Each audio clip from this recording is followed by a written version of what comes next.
Okay, I've got my microphone going, so that's good. All right, so we're back, and I'm a little bit exhausted. This is John Dehlin, for those who are still tuned in. It's March 24th, 2017. We joke about people still being tuned in.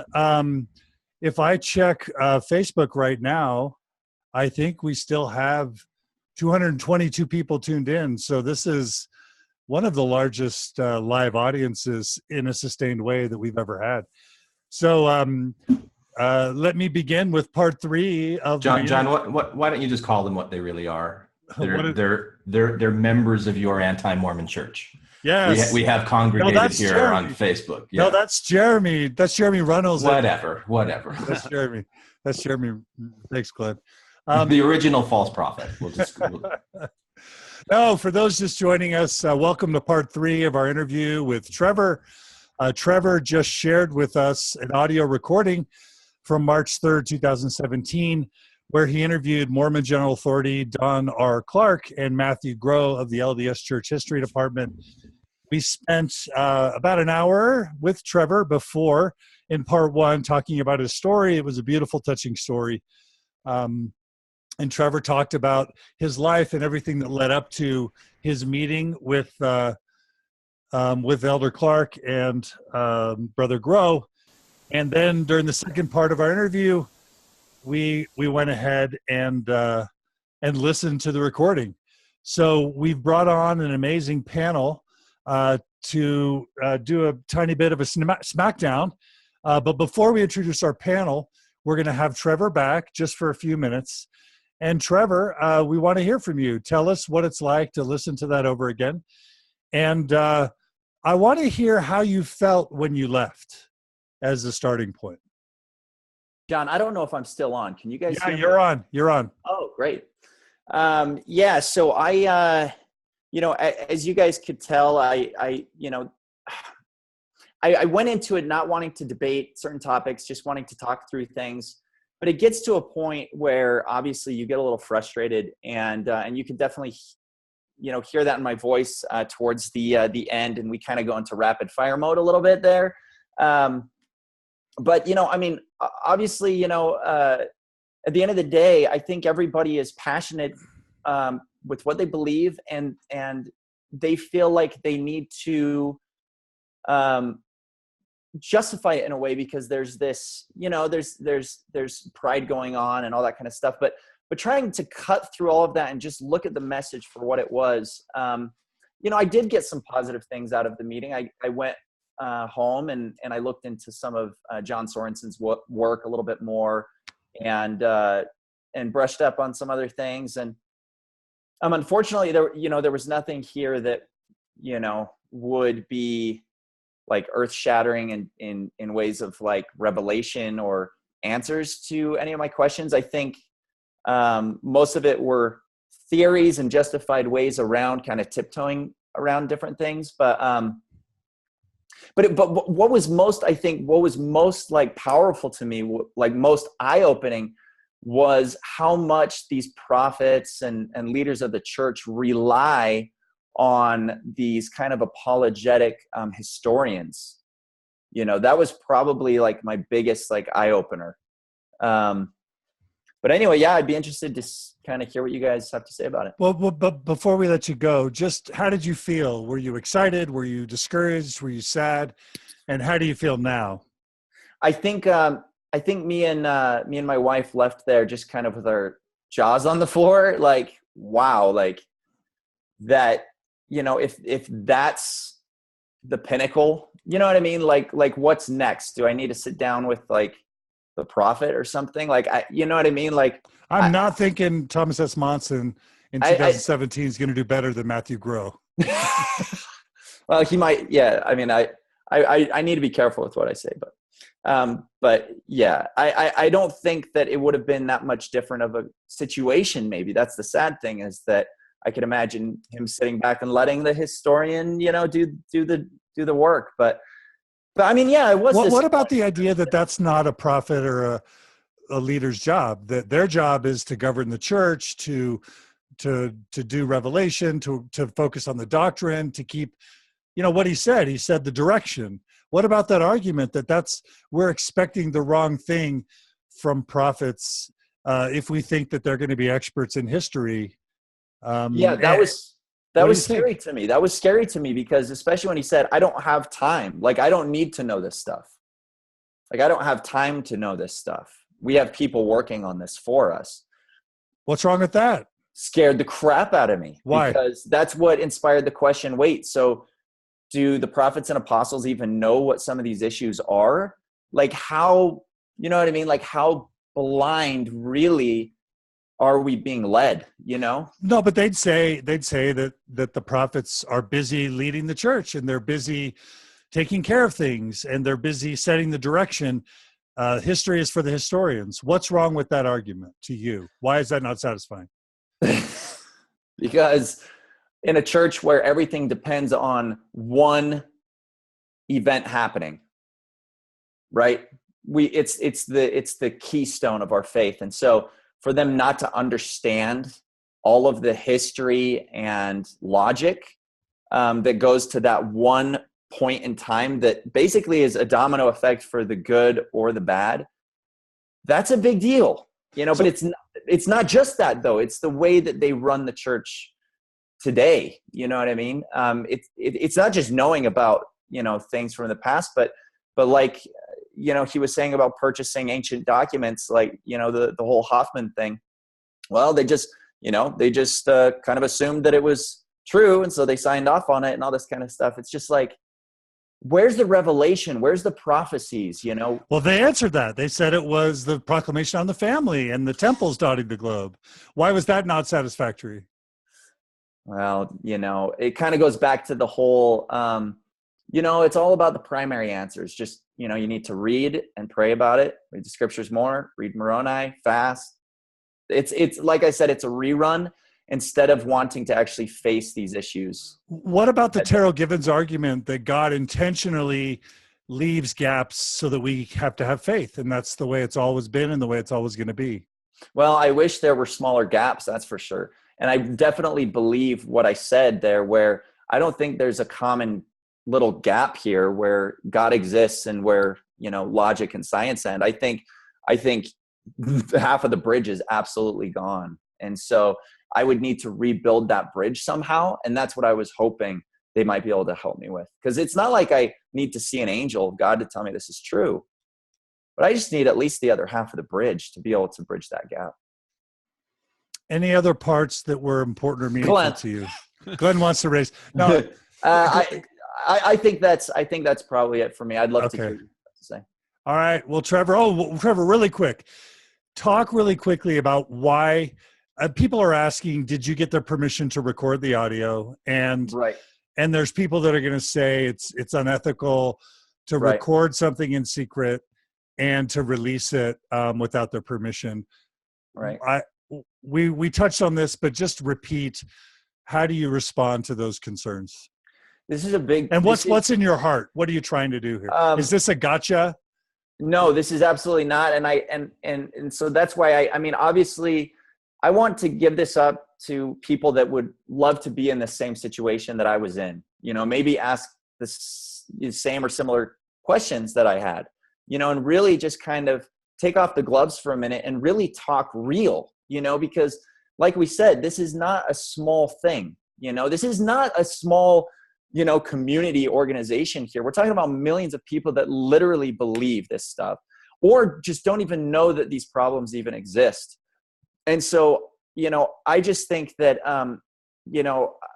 as much as different people have sacrificed, opened themselves up and done different things that have helped me, kind of get through this hard time, I want to be able to contribute to that. And I was very upfront, was saying that, yeah, there's a very high likelihood that they don't even know that this recording exists. I had a feeling that Elder Clarke may have known because I set my phone up on the table and he kind of distanced himself a little bit. That might have been why he wasn't talking very much. I don't know.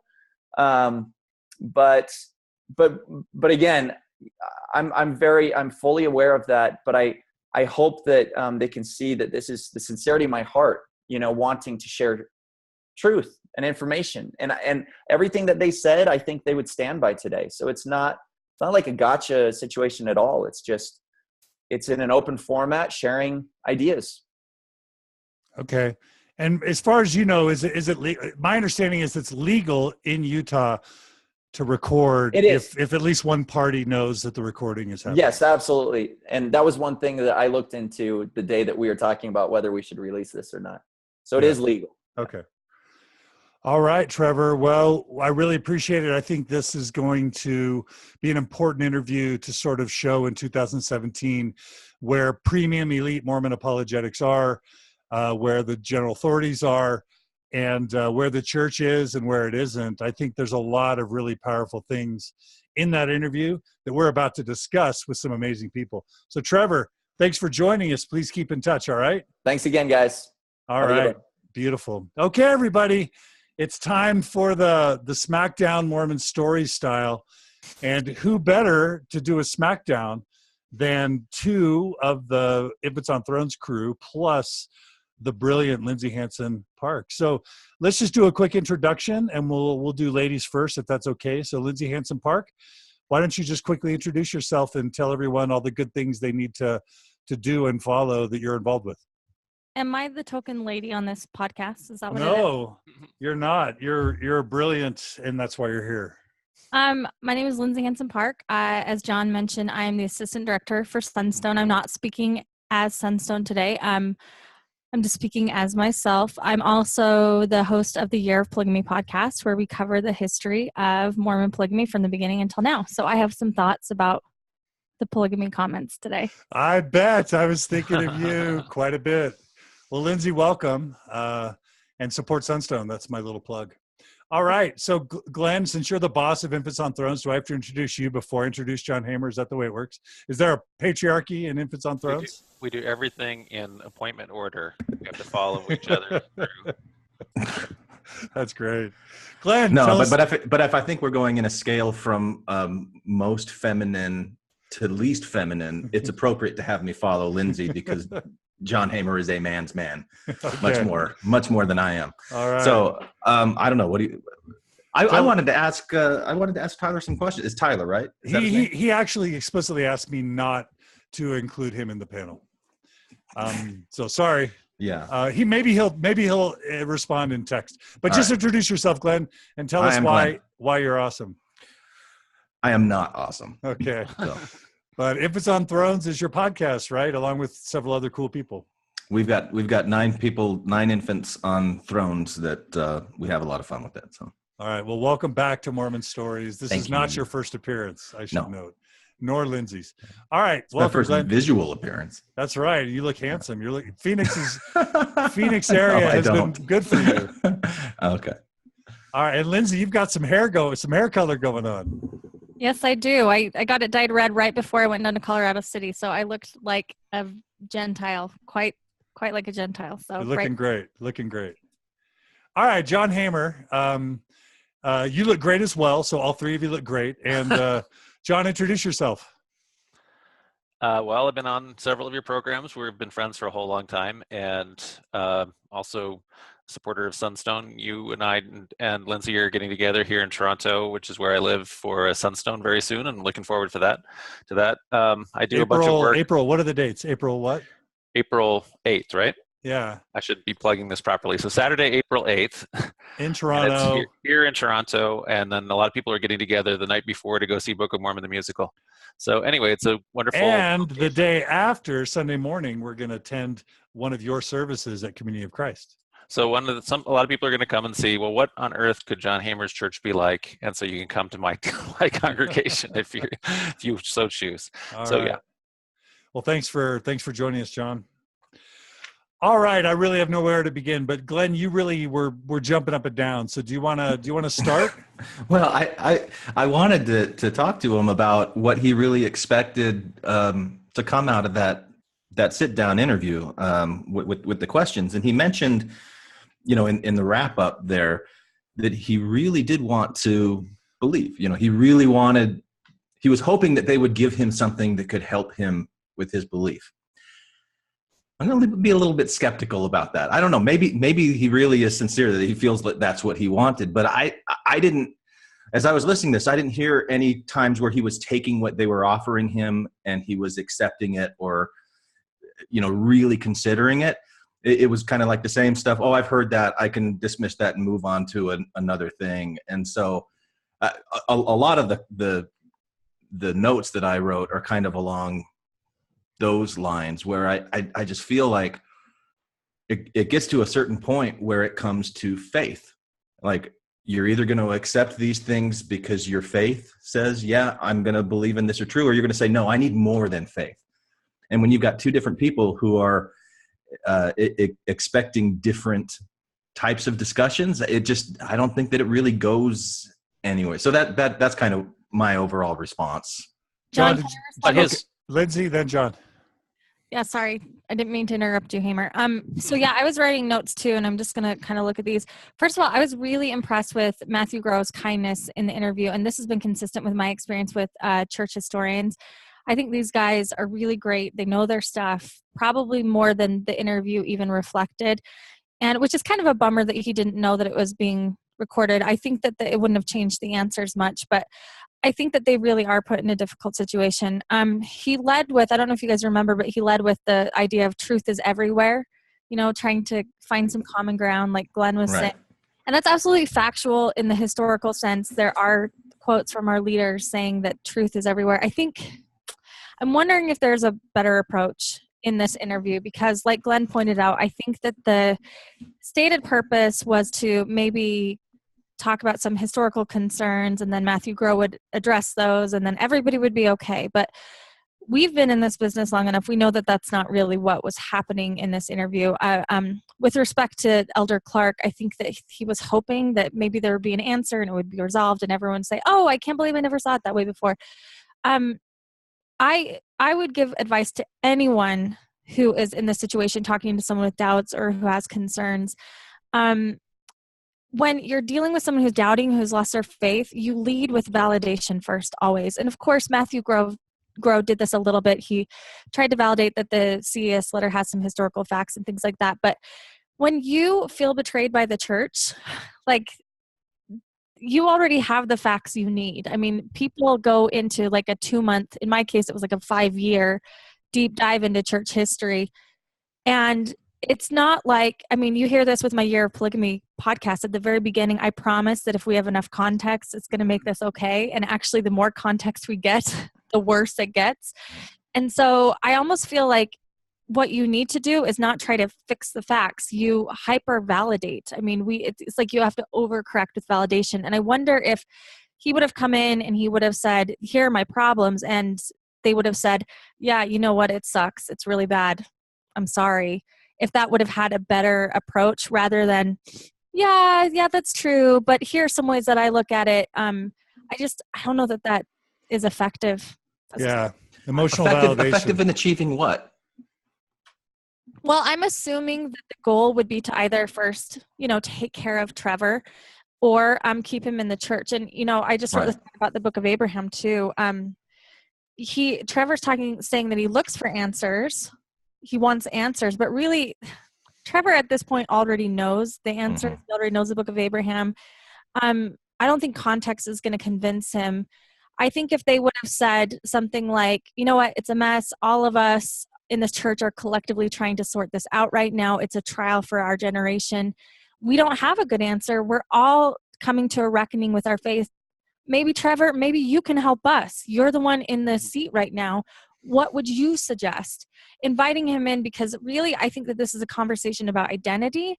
It's not a conversation about correcting the facts. I mean, once you read the CES letter, it's not like you can critique maybe his approach or his methodology or his scholarship, but at the end of the day, you can go somewhere else and find good, accurate scholarship on these issues and that back up what, Jeremy Reynolds is writing. And you're not going to fix those. There's not enough context or finagling or Terrell Givens' approach that are going to straighten the facts how you needed them to be.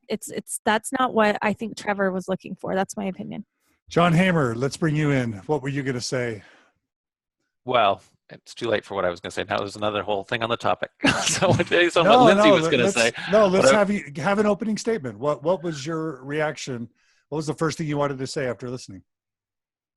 Well, what I was going to say before was reacting to Glenn. Now I would be reacting to Lindsay. If I'm going to go back to what I was going to say, it would be something different. I mean, I guess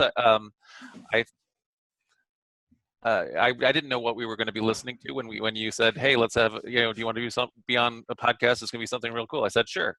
So anyway, so it was very interesting to listen through this, to be able to hear the recording, to hear how people are trying to work through it. I thought that Matt Groh, who's doing most of the talking, I thought he had approached this. He was in a very, I think, a quite earnest way. I mean, I think he was most everything that he was sharing was, academically defensible. I mean, there are a couple places where he's sending him to Sorensen and referencing the missing papyrus theory, neither of which are clearly not where Matt's hanging his testimony on or whatever. But in other words, that's just in our arsenal. You can maybe go over there too. Those are not particularly defensible directions, but in general, everything that he was talking about was pretty reasonable. But it was clear to me that so all the different things that Lindsay was suggesting that they do, and it wouldn't that have been working better and all that kind of thing. I think that the problem here is that the person who was running the meeting and whose agenda it was, who put it together, the member of the 70, it was very clear he had no idea what the problem was, and so because he himself doesn't understand the problem or the issues, he's just aware, well, we've got smart people on our side. That's as well as he knows it. And so then his goal then at a certain point is to simply say, well, the person who's the head of the anti-Mormon church over here has an agenda, and you either going to believe them or you're going to believe us, and that's pretty well as how he's framed it. And so he just wants to say, well, it's muddy everywhere, and that's all you have to worry about, right? And then see whose side it is to be on. But so that's, I think, why they couldn't possibly have led it the other way. I think that if Matt Groh was having a meeting, himself, and he'd brought him, he would have probably done it quite differently. Yeah. So here's what I'm hearing so far from everyone. Glenn, I don't know, is it fair to say, Glenn, you're questioning Trevor's motives, that he wasn't upfront, or that he was disingenuous in some way? Is that your opening concern?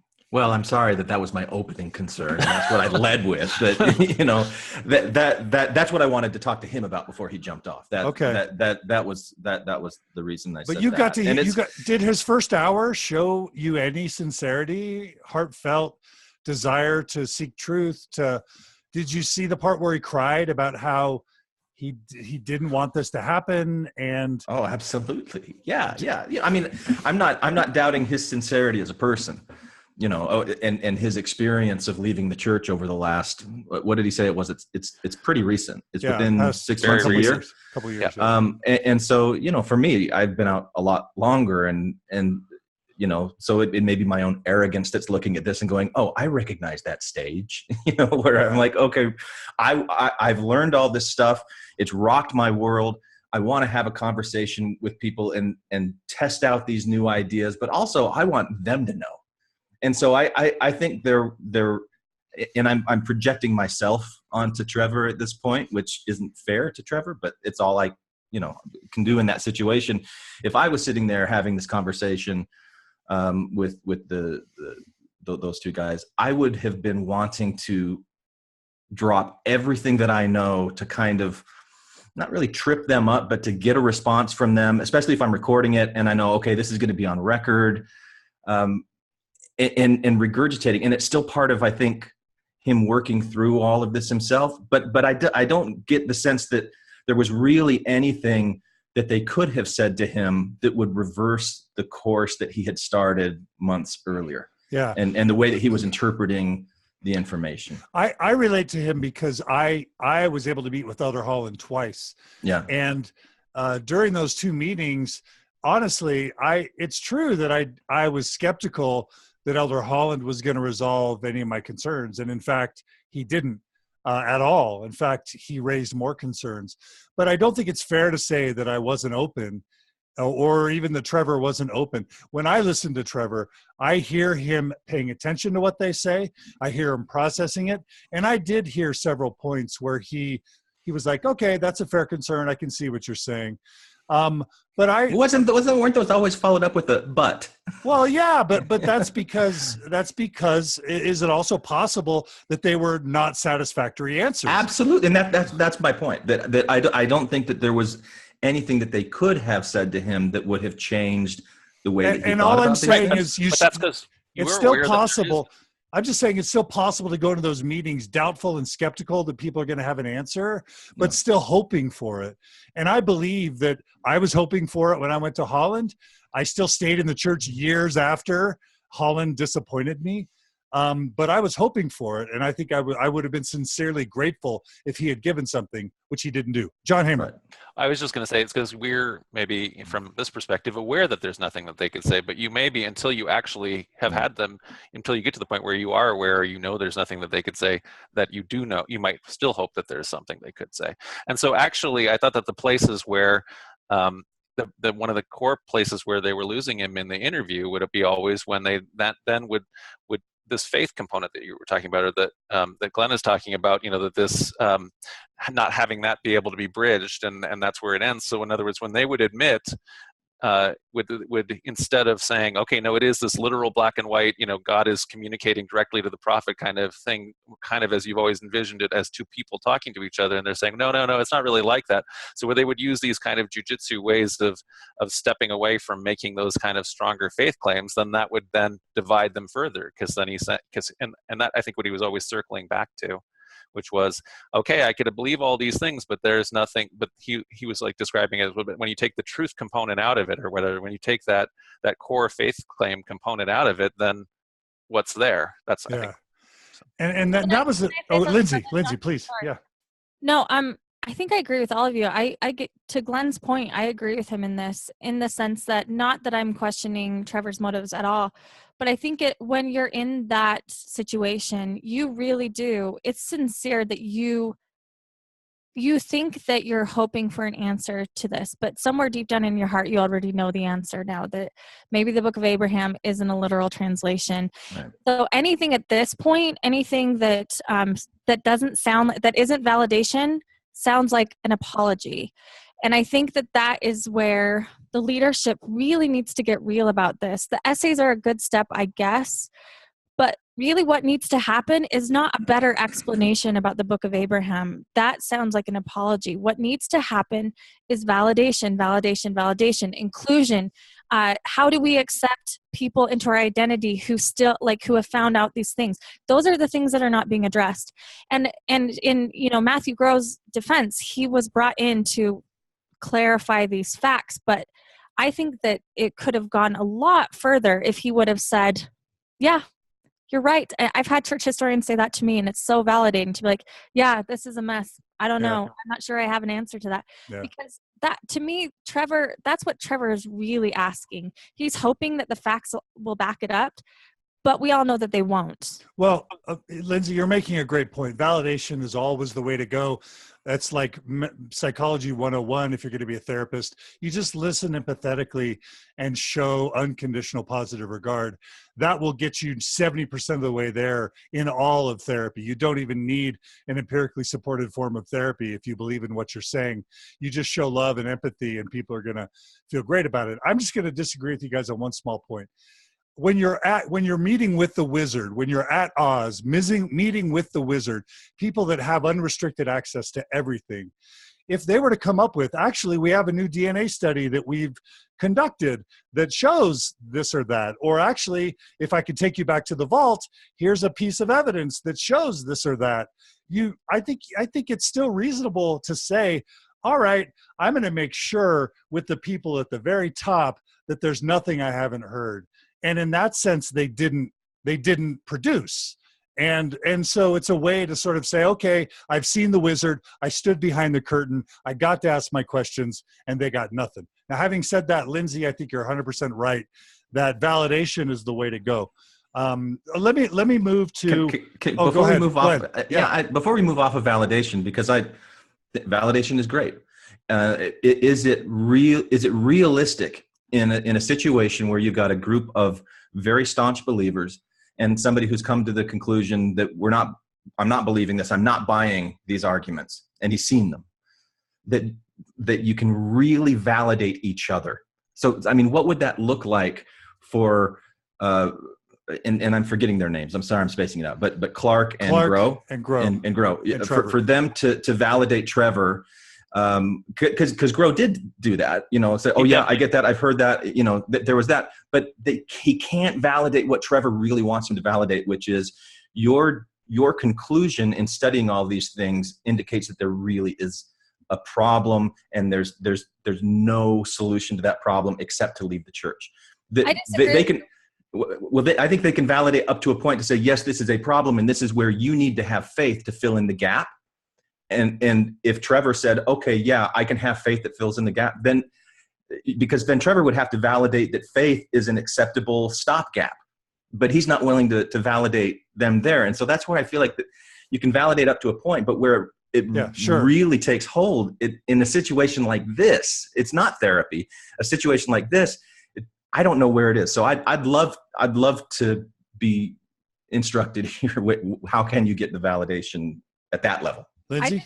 I want to push back on one of your points, which is cool. You're saying that you can't validate, you can't agree with each other. This is what I disagree with, is the part where you said, well, Matthew Grow cannot validate the idea of, well, there is a problem in the history, so the only solution is to leave the church. That's the problem, that is our only acceptable choice, is to leave the church. What I think would save pain, would save suicides, would save families breaking up, is if we could say, yeah, there's a problem. Let's figure it out, rather than, yep, I guess you have to leave now because you didn't figure out the facts. And now we're to a point in the church development with this information that most people leave, and there is support, and it's not as bad as it was even 5 years ago. So I'm not trying to say that leaving the church is like, a choice that shouldn't have to be made, because clearly it's a good choice for a lot of people. But what I'm saying is, this is where we're getting stuck on the old narrative that the LDS Church has given us for so long, that if you don't fall in line, you're out. And that's kind of what we hear Clarke adhering to. And he can't even let his mind accept that there's a problem. So I agree there. They're not going to, they would have to start on the basis that there's a problem. Trevor is saying, hey, there's a problem. And Elder Clarke is like, well, there's probably not. Just talk to someone smarter. Right. That's not a conversation. But Matthew Grow knows this. He knows that there's a problem. And like you said, I think he handled it well, but I think to argue on the points of history is a mistake, because that is not where the solution lies to me. Right. All right. This is great. Let's jump into some of the content. The first point I wanted to talk about was he started out wanting to talk about epistemology and then kind of the one true church problem. One thing I noticed is I got the sense that Grow was focusing on the sense that the church pulls truth and sees truth everywhere, but that Grow did not want to actually answer the question about the one true church. And I've listened to this twice now. What I heard him say is, if you want that issue of the one true church addressed, talk to Clarke, but that's not going to be coming from me. Did you guys hear that? And do you think it's safe to ask or wonder whether Grow himself isn't necessarily wed to this idea of one true church? Did anybody catch that, or is that something no one really? He clearly, he actually in that whole thing, he actually volunteered Joseph Smith thinking there's truth in Masonry, right? So he was actually, that's a bold, example of finding truth everywhere, since Masonry doesn't have any ancient, antecedent or anything like that. It's something that is invented in late medieval, more likely early modern times, and so therefore it doesn't go back to Solomon and all that kind of thing. And you're kind of admitting that that's at the core of contemporary, or if you actually take people down that path, you would say, well, that's where Joseph Smith got a lot of this temple stuff. And so in other words, finding truth wherever it may be. But then the one place that he didn't address it then, is he says, okay, well, we always have thought, therefore, that there's truth everywhere. And then he says, but what's unique is the church's authority claim. And then he didn't follow that up, and actually nobody followed that up. Well, I heard him say, I heard him say, I can't speak to that. You got to talk to Elder Clarke to speak to that. Yeah, the church's unique claim of authority. So in other words, that's where he's like, in other words, there's truth all over the place, but the unique thing is is this authority claim, and that's really the whole thing that it's all coming down to. And I didn't hear Clarke address it. So at the 18-minute mark, he says, "Feel free to weigh in, Elder Clarke," and Elder Clarke gives no answer. Right. Lindsay or Glenn, do you make anything of that, or was it not something that struck you? I mean, I think it's sincere. My experience with all LDS academics or academics that study Mormonism, I would say that they have very similar approaches to this. It's a more universalist, dualistic approach. I think that scientific, classically trained historians will, and John Hamer can maybe correct me if I'm wrong, but I think that that's the method being taught in academia. So I didn't hear that and be like, oh, that's some new radical shift in church ideology. I think that that's pretty consistent where scholars... Are you kind of saying that Grow is acting as a historian, not as a church authority, so he wouldn't speak about the one true church? Is that what you're saying? He led with that. He said, this is my role. I'm the historian, which I think is another academic responsibility that he has. And the problem with all of us, and we come by it honestly, so this is not to blame the victim, but if you have a church name badge on, if you work for the church, we expect that validation. And that's why I'm saying it's probably wrong-headed for the system to expect that Matthew Grow could somehow magically solve this guy's problems. What they really need from anyone who wears a church badge is validation. Yeah. Glenn, did you have a quick comment? Yeah. Well, I don't know how quick it's going to be, but I'll try. I think that it's fair to infer from what we listened to that Matthew Grow he's aware of this as a problem for ex-Mormons, the one true church claim. And what he was trying to do was say, it doesn't have to be black or white, that one church is true and all the rest of them are false, but it could be that there's truth in all of them. So it's a way of softening that problem. And so in that sense, I think he was validating, he was showing an awareness of the concern, he was validating a little bit, and he was offering, even though he's saying, I'm a historian, this isn't really my specialty where I can help you, I'll tell you how I've reconciled this. I think that was where his answer was, and that it's not that it's all or nothing. It's that we just have 100% and everybody else has, 70, or something like that. But 70 is not bad. So don't think that it's such a harsh claim that we're a one true church. Maybe that would help you stay, or something like that. So I thought that's what his response was. Sure. Okay. That makes sense. And I just do wonder, some of the comments on the Facebook live stream were basically saying that Matthew Grow is sort of a New Order Mormon, that he's certainly more like, I would have been 7 years ago, which is like, the church isn't true with a capital T, but there's truth in it. And we have our own divine mission, but other churches are true too. And we're all, there's many paths of Mount Fuji. Do any of you guys think that it's off limits to speculate reasonably that Grow might be sort of more New Order Mormonish than Orthodox? Anybody have a thought? The answers that he gave, we'll get to it in the book of Abraham, right? Now, let's go to that. John, let's talk about the two theories, thing, right? Joseph as scholar versus Joseph, spiritual impulse versus scholarly impulse. Talk about that, John. Right. And so, I thought that was one of the answers that he kind of spent the most time trying to explain. And so he was presenting the LDS apologetic arsenal. And so essentially he says, well, we're not going to totally throw out here the missing papyrus theory that some people would like to have, which I think is pretty irrelevant and isn't going to go anywhere. But then he actually didn't say that was where he was at.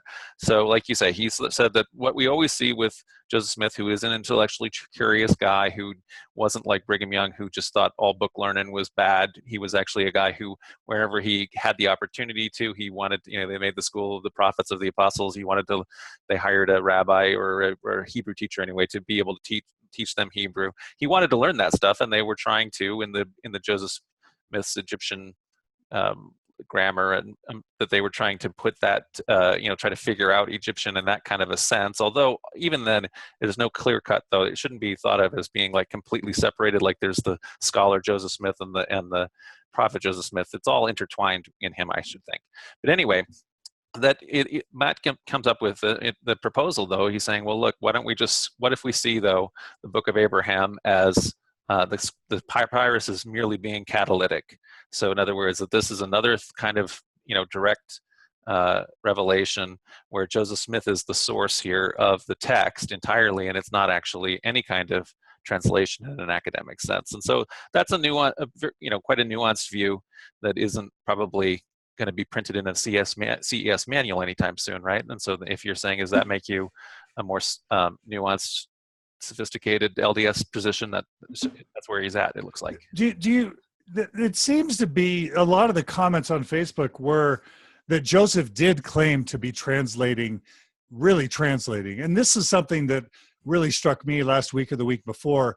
Bushman Givens, Jana Reese, Mark Brown, Rosalind Welch, Patrick Mason, they all descend on Utah State University, and they spend a whole day, Phil Barlow was there, they spent a whole day redefining the term translation, trying to say translation doesn't mean translation, and Joseph didn't even necessarily mean translation when he said translation.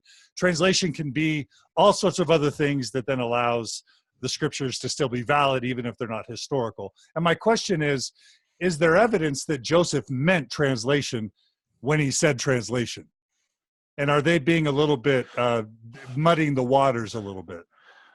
It's probably said, a lot of things that Joseph Smith says are said with deliberate nuance. In other words, he says things that there are multiple answers to, and he may well say he's legally meaning the one, but he's also then consciously trying to get people to hear the other. So that certainly happens when he uses phrasing that's nuanced. But I would say in this case with the word translation, I think that there's a lot of evidence to see that Joseph Smith is maybe thinking of something quite different in terms of translation than what we think of today, or what the LDS Church recently has ever kind of presented this kind of thing as, because this word that they use at the time, they use it biblically to say, like, the city of Enoch is translated from earth up to heaven, that Moses's body is translated and it becomes an eternal body. In other words, they use that word translated. If you read the early patriarchal blessings that Joseph Smith Sr. gave to early members, he says, "Thou shalt have the power to translate thyself from planet to planet." And so what he means by translate in that case is not that you're going to turn your body into a digital, whatever, some kind of other language. It means that you're going to teleport it from space to space. And so it is completely, I think, defensible to say that the idea here is you are taking something from the spiritual realm and bringing it to the physical realm. And that may well be, in other words, as opposed to an academic translation. So I would agree with them in that conference and to that extent. So to say that Joseph Smith ever gave the impression that he was looking at a character in a foreign language, figuring out what it literally meant, and then translating that into English. Joseph, they're also doing that. Did Joseph give the impression that he was doing that with the Book of Mormon or with the papyri, with the plates or the papyri? Yeah, he's doing that with both, because he also gives out characters, which he says are these characters that he says are on the Book of Mormon plates. And so the idea is that those are an actual character language. And then with the Egyptian, like Matt Groh was mentioning, they produce this entire Egyptian language and grammar where they create what they think of as a system for Egyptian and how it would work. And they take a character from the hieroglyphic, from the papyrus that they have, and then they try to create a system for it.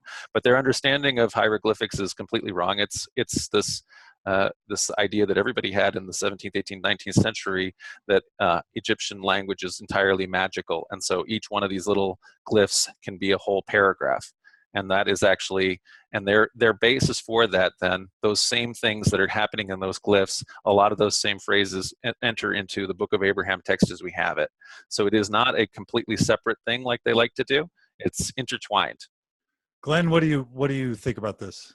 Well, I don't even think that, I don't mean any insult to John Hamer, but I don't think you need a historian as well-studied and smart as John Hamer is to answer the question that you're asking. You just need to look at the facsimiles that are in the Book of Abraham, because they're annotated.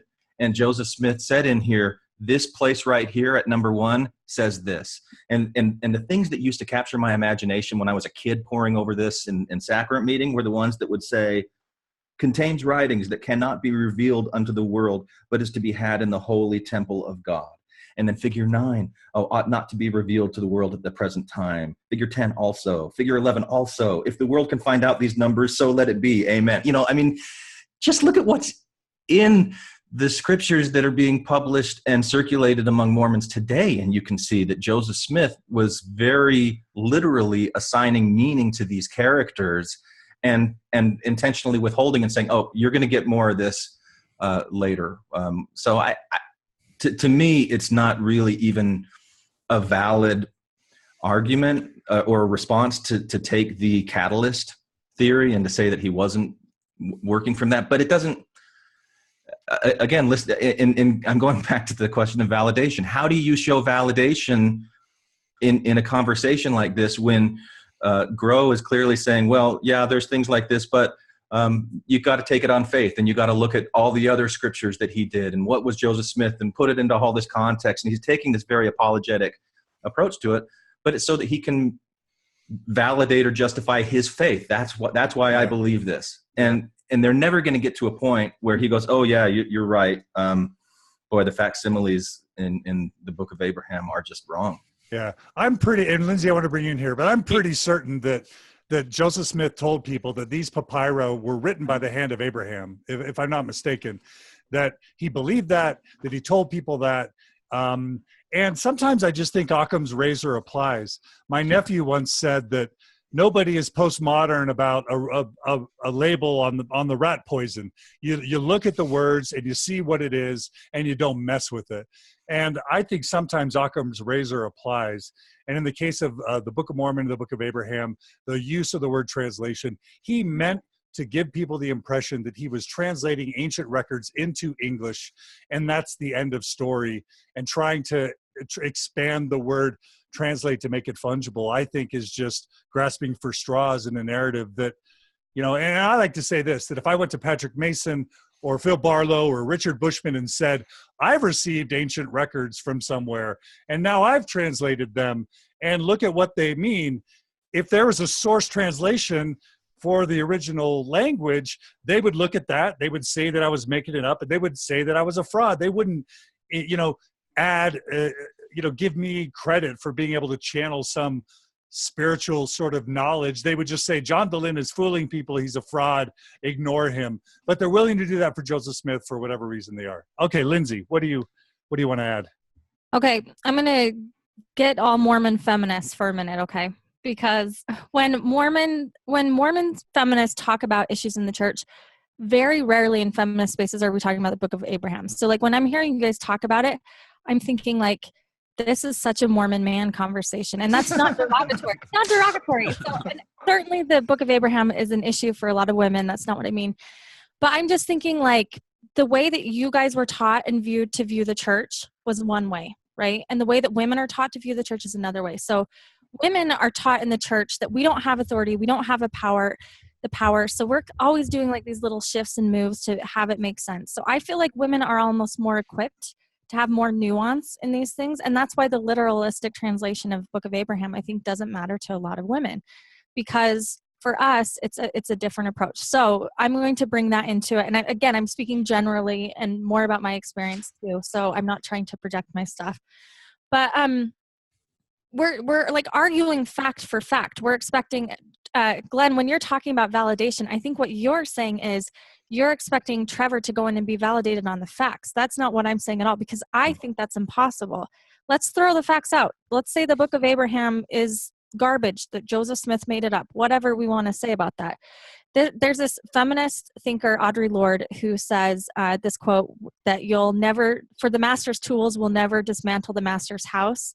They may allow us to temporarily beat him at his own game, but they will never enable us to bring about genuine change. And that's what I feel like this whole conversation is contingent upon. We're trying to use the master's tools to dismantle the master's house. We're trying to say, well, look, they're being literal about the Book of Abraham and it doesn't work.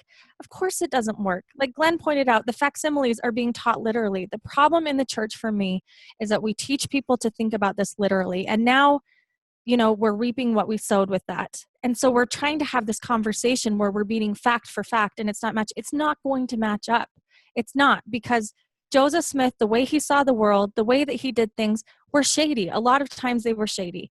And I think Community of Christ has figured this out to say, well, why don't we, Joseph Smith, instead of making him this one-dimensional character, let's show that Joseph was, a revelator and a prophet and a seer, but he was also a fraud. And he was also sometimes, had sexual impulses, and sometimes he was a criminal. And making people more dimensional, I think, is the way to go. But even in this conversation, we're trying to beat them at their own game. And that game's done. That game was over a long time ago. Well, Lindsay, I love that you're bringing in a feminist perspective. I love that you're saying there are lots of other things that are important than truth claims. That's absolutely true. I would just say that I think the truth claims do matter. I think this is all built on truth claims foundationally. That's what I think. And so I think both matter. I think the facts and the evidence do matter. I do think it tends to be a male conversation more than a female conversation. And I think what you're saying is true, which is there are 50 billion other things, and sometimes way more important things that matter other than the truth claims. I don't think I'm articulating this right. It's not, what I'm saying is it is built on the truth claims. But if you're expecting Trevor to go and get those truth claims validated, they're not. They're not. I think Matthew Groh knows this. I think anyone that knows the history knows this. You're saying it doesn't add up. It won't add up. You're not going to find, because like you said, well, what if they have discovered magical DNA? Well, that would solve our DNA problem. That would solve one problem out of many, many problems. And that's what I'm saying. This approach, this whole conversation, to me, that the conversation was done once the record started coming out. So this is a problem that is not going to be solved. That's what I'm saying. So if we're looking for solutions, then there has to be a different approach. But you're not. I just think it's reasonable to expect that if they're claiming steel swords and millions of bones and all these civilizations, it's reasonable to expect that there'd be evidence. And none of us are debating whether the Roman civilization existed because we have all the evidence. And so I think it's reasonable to try and find them. I think given the claims, the evidence should be there. So if you have a very strong belief in God and you're a Mormon, is it also reasonable to think that maybe that evidence that you're looking for Book of Mormon geography does exist, but it's just hasn't been discovered yet? Yes. And so let's keep an open mind and put that one on the shelf. You know, I think when you're saying that facts matter, I get in trouble a lot on Infants on Thrones when I'm saying, no, they really don't matter. And people, what do you mean they matter?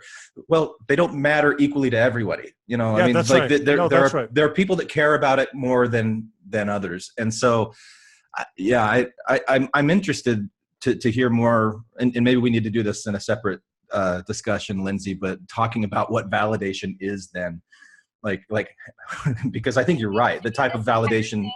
This entire thing is not a conversation about facts. That is a conversation we have because that's the script the church gave us, is to talk about the truth claims. The whole conversation, when I heard that with Trevor, it's an identity conversation. It's Trevor saying, help me with this. You're my people. I've looked to you my whole life. I'm in pain. How are you going to make sense of this? My family's denied it. I'm here to get validation. Meeting with you gives me credibility to my family. This is the story I hear over and over and over with people, that facts become the language that we use. But what we're really saying is, what about me? Where does this leave me?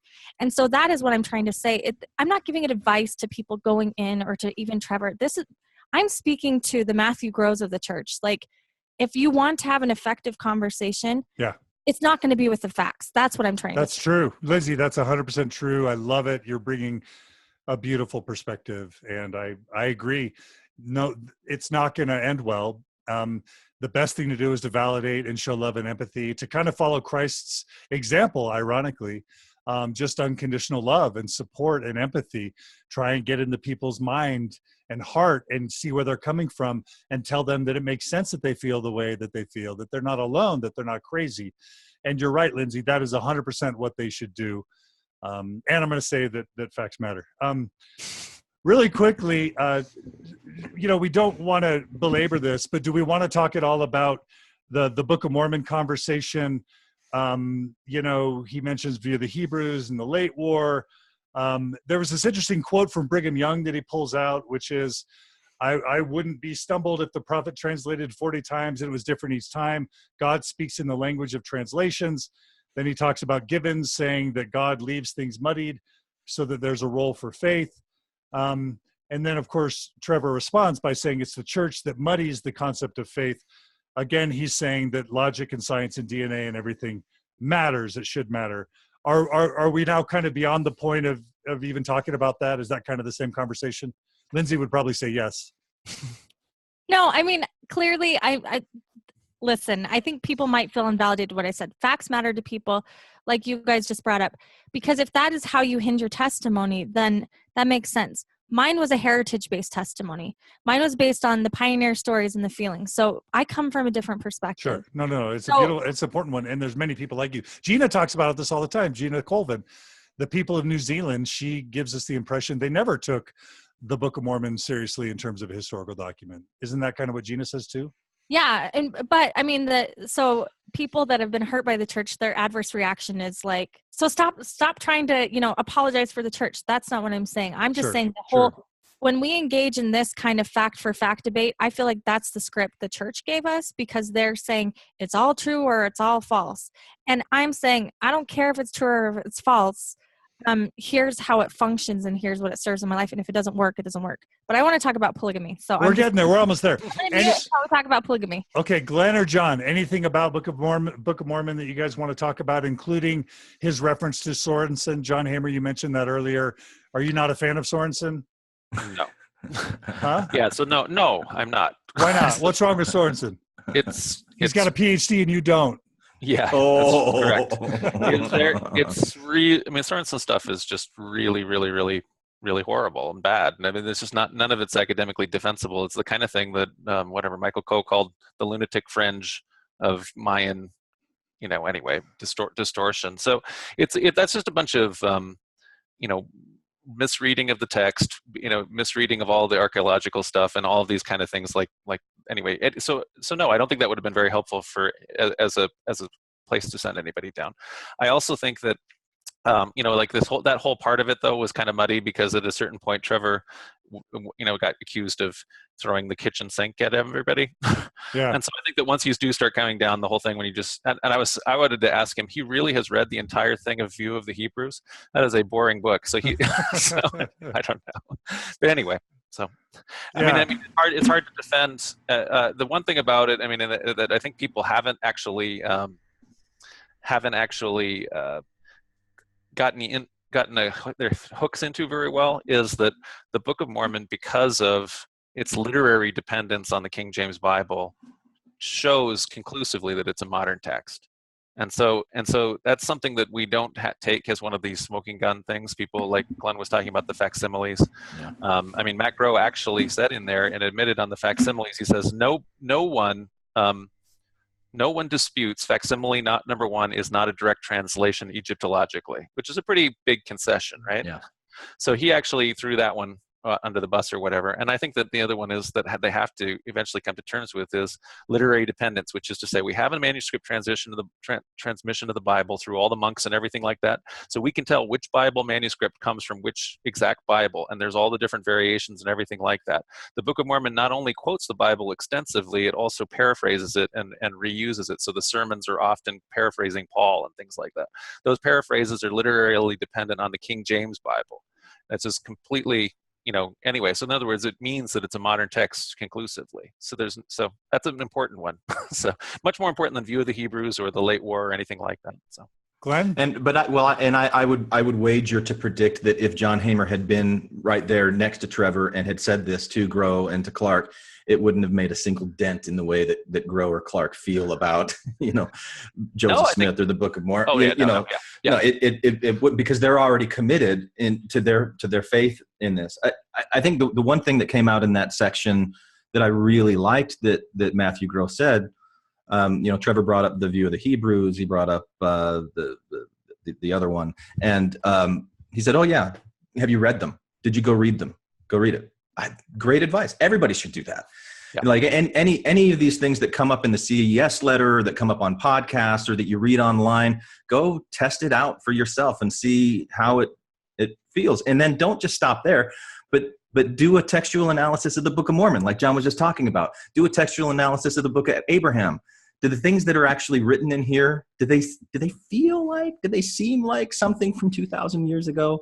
Does it seem like something from 200 years ago? I think there are answers to those kinds of questions, but you've got to be open to receiving an answer that the evidence is going to lead you to. And I think when you're so committed faithfully that this church is true, no matter what, you're at a disadvantage there. So so the facts don't matter in that case. What?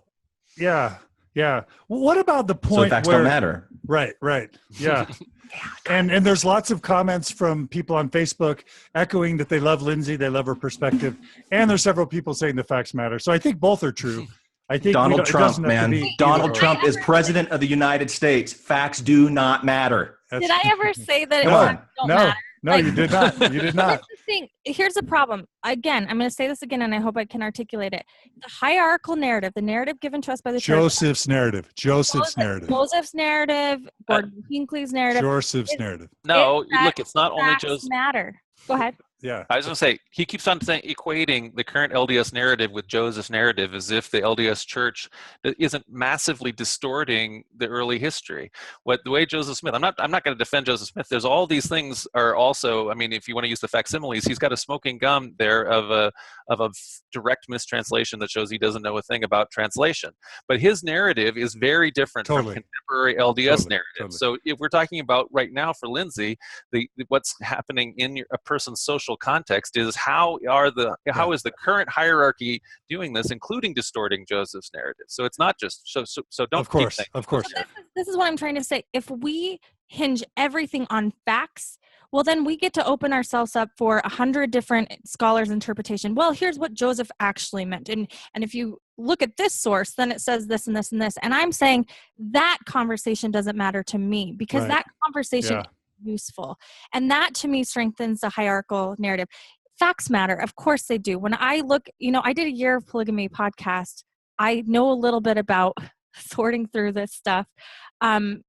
That's not what I'm saying. I'm saying if you rely on that argument to untangle this mess, you're just you're giving the church ammunition in this conversation. That's Love it. That's brilliant. Thank you, Lindsay. Brilliant. I totally agree. And we don't mean to make it sound like we're saying you don't think facts matter. We know you think that. I hate truth and I hate facts. Really quickly, was it disingenuous for Grow to point Trevor to Sorensen? Because they're all the way through it. Even Clarke's argument was this was kind of the nibbly technique. It's like, oh, there's someone really smart that's thought through all this and they still believe. And so that's all you need to know. You don't really need to worry about it. Just trust the smart guy and you're good. Was it disingenuous for Grow to point him to Sorensen when we all know Sorensen is not legitimate as an archaeologist when he talks about the Book of Mormon? No, I don't. It's not disingenuous because what he was saying is this isn't my area of specialties. My area of specialties is in history and specifically this early 19th century history, and it's not in archaeology. So he was just citing again and again, I'm not an archaeologist. We have archaeologists. Go look at them. So, but if you know that Sorensen's awful, maybe he doesn't know. He's not an archaeologist. I don't know. I don't know. Okay, Glenn. That's why facts don't matter. Well, it's not disingenuous at all because he's saying if you want to believe in the church and you're having trouble with these things, go try this. Go try this. Go try this. I will try to help you keep all of these problems on a shelf if that's really what you want to do. And so I'll suggest going to Sorensen or doing these other things. I think it's unreasonable for us to expect that he, having seen all these things, he comes to the same conclusion that we've come to.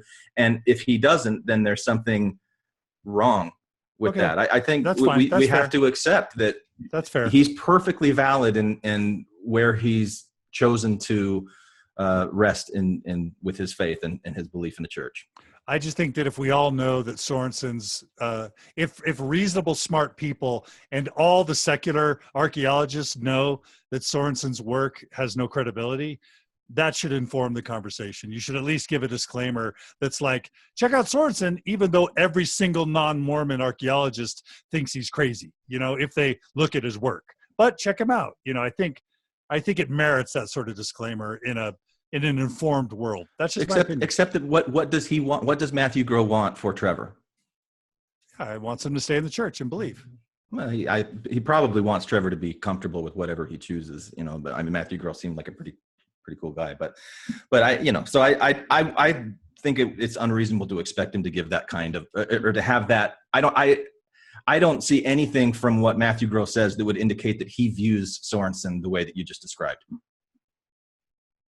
Yeah, but I think I think it's reasonable to say that Sorensen is incredible. I mean, John Hamer, you started with that position that he's sort of a laughingstock amongst informed, archaeologists, Mesoamerican archaeologists like Michael Coe. He's literally a laughingstock, right. And that's not right. news. But I'm just saying that. But Grow knows that. Grow knows about the Coe interview. Come on. Okay, I'm just saying what he was saying was he's not an archaeologist. Yeah. He's a historian. No, it's a different thing. That's true. Really quickly about anachronisms. When Grow says Joseph only has the words he has, didn't Joseph use the word curulum and kumamum and all these weird words for coins? Isn't it true that in the Book of Mormon, Joseph comes up with words that he just gets out of nowhere? I wrote the same note down. So in other words, when he was saying that same thing, well, he doesn't maybe know the words for llama he's like saying elephant, but because he didn't know what a llama was or something like that. And yet, like you say, when there are counter examples in the Book of Mormon where when there's a thing that he doesn't know what it is, you use a word that is presumably from the text, a foreign word, right? So. And isn't the narrative that Joseph saw the words before he wrote them down? Is that right, Glenn? That's what I thought too. Yeah, that he asked the question in here, something like, how would Joseph Smith know what to write? Well, he would read the word that God put in front of him. Exactly. If that's what, And he could spell it a phonetic spelling that God would have given him. But so how can Clarke say something like that and not hear how ridiculous it sounds? Exactly. Well, but I'm asking it as a real question, not as a rhetorical device to call him stupid. Why is it? Sorry, Glenn, I keep interrupting you. I don't know. That's okay. Get in a room and argue or something. We argue? Okay. No.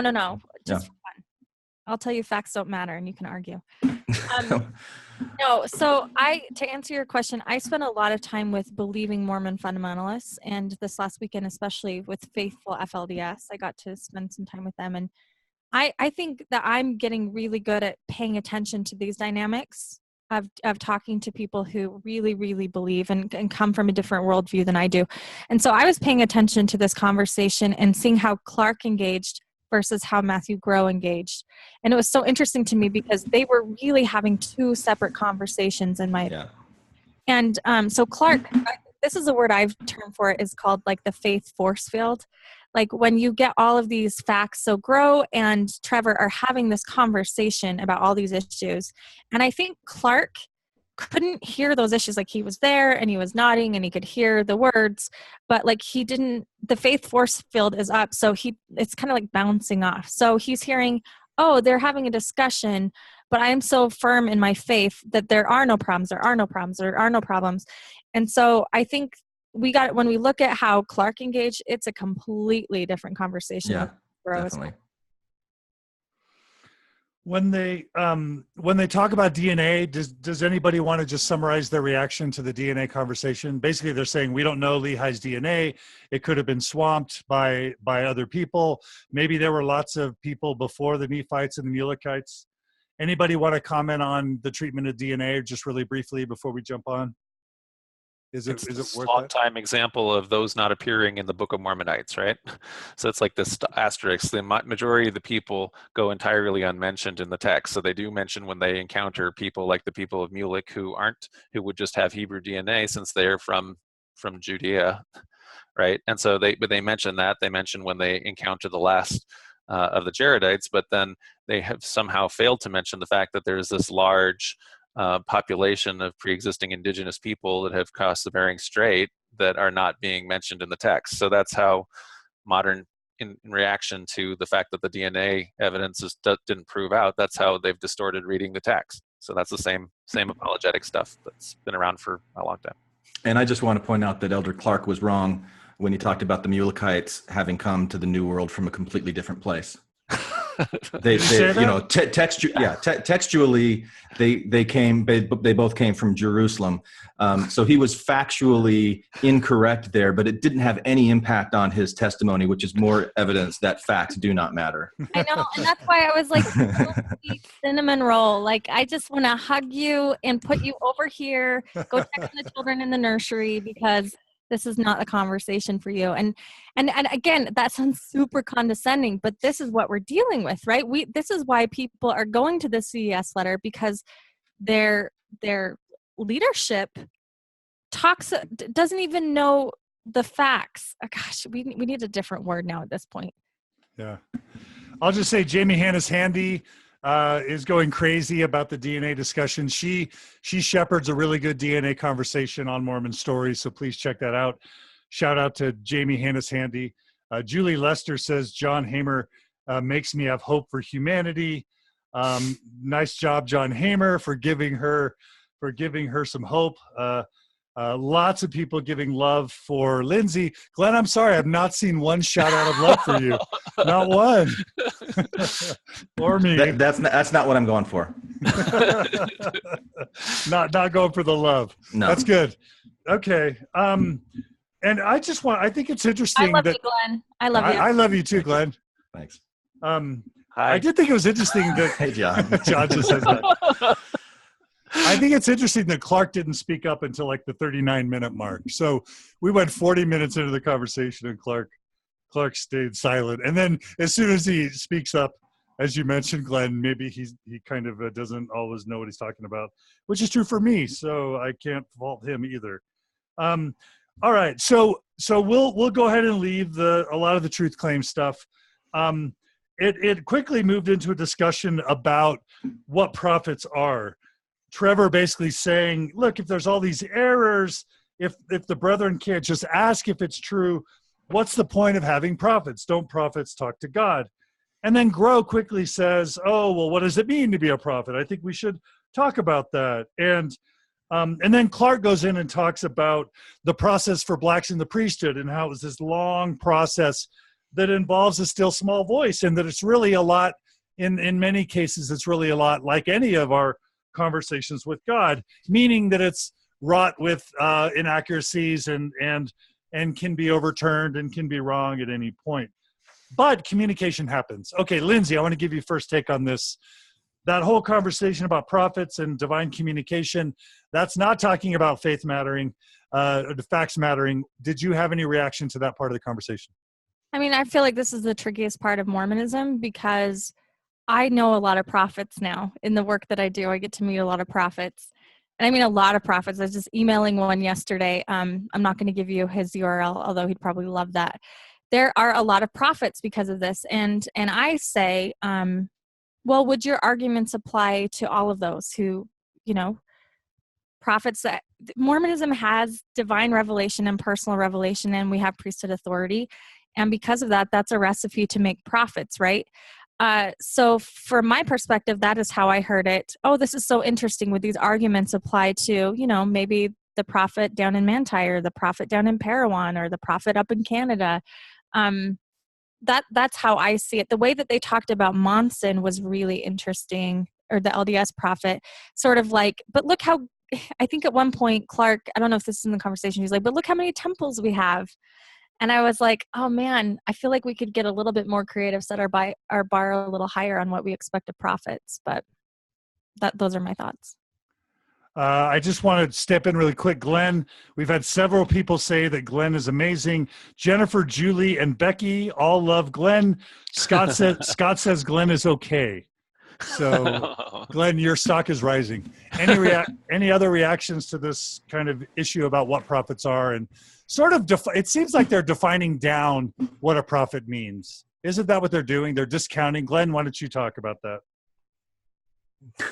Okay. I don't know. I don't really have anything more to say than I think we've already said. To me, once it got into like arguing over like what is prophets, what is, there were several things that he brought up. It just seems like it devolved into arguments where you say, well, this is how I see it. Well, this is how I see it. And there wasn't really any consensus or agreement on how we're going to define things, so why would Trevor say that I have an expectation that a prophet would act talk to this God, way? talk to God. Yeah. Like talk to God directly and get, direction, like clear direction on everything. I think I just don't think that there's any real smoking gun, right or wrong way to take this when it's a faith claim for a religion and a church. And what they're saying is, Sure. We accept that this church is led by prophets, and the way that it exists right now is completely acceptable to us, as evidenced by the fact that we're still members, Sure. faithful members of this church. Sure. The only caveat I'd say is that many of us were taught that prophets literally speak to God, that communication is like the bat phone. And so people come by that honestly. Yeah. And that's why they believe. They actually follow the prophet because they think the prophet's talking to God, not because the prophet gets impressions with feelings and half the time is right and half the time is wrong, just like the rest of us. Right. That's just not what that's not what we bought into. That's not what we were sold. And you have that experience because you were there, you were in that mindset, and now you're not, right? Yep. But why would you expect people who are still in that mindset to be anywhere other than in that mindset? I don't. I think Trevor's making a fair point. Yeah, I don't think he's not making a fair point. Yeah. I think they're both sitting across each other with this huge abyss between them. For sure. Why are you attacking everyone, Glenn? Yeah, it's just like Lindsay and Trevor. They just can't make a fair point in Glenn's book. I think that actually what the admission here that that Clarke has as a member of the first Quorum of the 70 was fairly. This is one of those places, like Trevor was saying, well, he didn't think that this is anything more than they would want to say out loud. I think Matt Groh would like to say most of those things, or has said a lot of these things out loud in the essays. But this part where he says, people imagine in the church where as you go up the hierarchy, that there is, that there's going to be some kind of a difference in process of personal revelation, personal inspiration. And he says that assumption is 100% wrong. Which is to say, so in other words, it's the same exact process up and down, and so that's an admission that should be printed in the Sunday school manuals. Right. And that's not. And they even ask themselves, well, can we know how a prophet acts? Can we know? How could we possibly know? Of course we can't know. And I was thinking, of course you can know. You can simply ask the guy. In other words, the guy's right there, and he could write it in the manual. And in fact, that's what in terms of other prophets, Lindsay has been emailing prophets. John Dehlin sat down. What's the quote from Steve Joseph Beasley. Smith that's like the first principle of the gospel is knowing the nature of God? There's something like that, of knowing the true nature of God, the characteristics of God. The Mormon God puts obstacles in people's way intentionally. And the Mormon God does not always reveal everything right at once. In the narratives of the Mormon God, he will leave he'll put in a probationary period for Adam and Eve when they can't eat the fruit of the tree, and maybe in his mind, oh, later you'll be able to. He'll put in a probationary period where blacks can't have the priesthood, but at a later time when he's decided, oh, it's okay. That's the Mormon narrative for God. So right. if that's the Mormon narrative for God, why are we expecting that God's going to tell us everything that we want to know right in this minute, right now? I think that's an unreasonable position for an ex-Mormon to take if they've been Mormon and they know this is how Mormons think that God is. You can't say, well, why didn't God tell us this? Why didn't he give us a better health code? Why didn't he do these kinds of things? Well, the Mormon God doesn't reveal all of his reasoning for why he does what he does, other than he's bringing about the immortality and eternal life of man, and that includes giving people obstacles and testing how they're going to react to things. So it's completely consistent with the Mormon God that he wouldn't reveal everything right there, that he would intentionally put ambiguity into the system. But the admission here that I think how many people like me now, huh? The admission that I think is important is not, I mean, they made that point back to him. They said, you don't expect God to now sit down and answer the CES letter point per point per point or whatever. But the more important admission here is that there is no direct speaking. They said, they kept on going back. No, we'll say it's communication. And they say that it's 100% wrong to think that it's any different from the process that every member of the church is having. And they point to the story, the only overt narrative story that we have for it, which is this sitting around praying about official declaration number 2 and eventually feeling good about it. And that's how revelation comes. So the admission here is no direct talking from God, not an encyclopedia. In other words, we're not getting encyclopedias that are explaining everything. It's none is the answer. Lindsay. I'm going to renege on something that I just said, where I said that validation is important, because I was just thinking about this. Validation is important if you want to keep people in the church, right? That if Matthew Grow and Elder Clarke wanted to keep him in the church, they should have not argued facts. They should have just validated him. That's my position.